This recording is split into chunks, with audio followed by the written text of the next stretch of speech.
សៀមរាបទឹកដីស្រស់ស្អាតប្រាសាទស្អាតស្អាតបេះដូងខ្មែរបេះដូងខ្មែរមានភ្ញៀវទេសចរមកលេងហូហែភ្ញៀវអត់លហើយភ្ញៀវអត់លហើយភ្ញៀវអត់លហើយមកកំសាន្តប្រាសាទឈប់ពោះផុតព្រឹកព្រៃលេចឡើងលើផ្ទៃមេឃភ្លឺថ្លាភ្លឺថ្លាឃើញហើយចង់ឃ្លាតទៅណាប្រាសាទសលៀលអប្រពៃ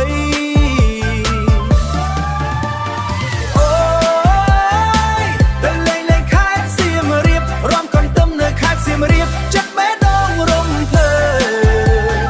អូ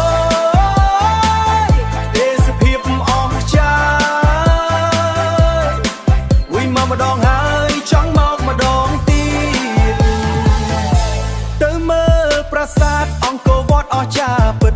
ប្រាសាទធំបំផុតក្នុងពិភពលោកព្រះអាទិត្យរះបបប្រាស់លើកំពូលប្រាសាទស្អាតដូចគំនូថតរូបមួយសន្លឹកស្រស់ស្អាតពេកក្រៃយើងហួរទៅលេងអង្គរធំប្រាសាទបាយ័នអាណាចក្របុរាណយូរអង្វែងមានប្រវត្តិធំធេងថ្មនិយាយរឿងព្រេងបុរាណខ្មែរយើងដ៏អស្ចារ្យចូលមើលហើយមានមោទនចាចូលមើលហើយមានមោទនភាពជាតិកំពុងជាយើងអូយទៅលេងខេត្តសៀមរាបរំកំទឹមនៅខេត្តសៀមរាបចិត្តបេះដូងរំភើអូយទេសភាពអស្ចារ្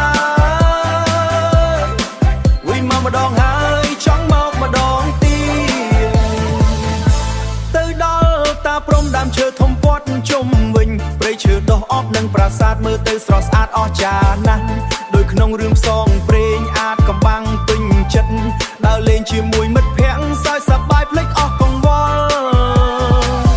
ពេលយប់យើងទៅ Pub Street ញ៉ាំហូបខ្មាញ់ពិសាអារម្មណ៍ស្រស់ថ្លាល្អពេកក្រៃរំលេងសប្បាយជាមួយបទ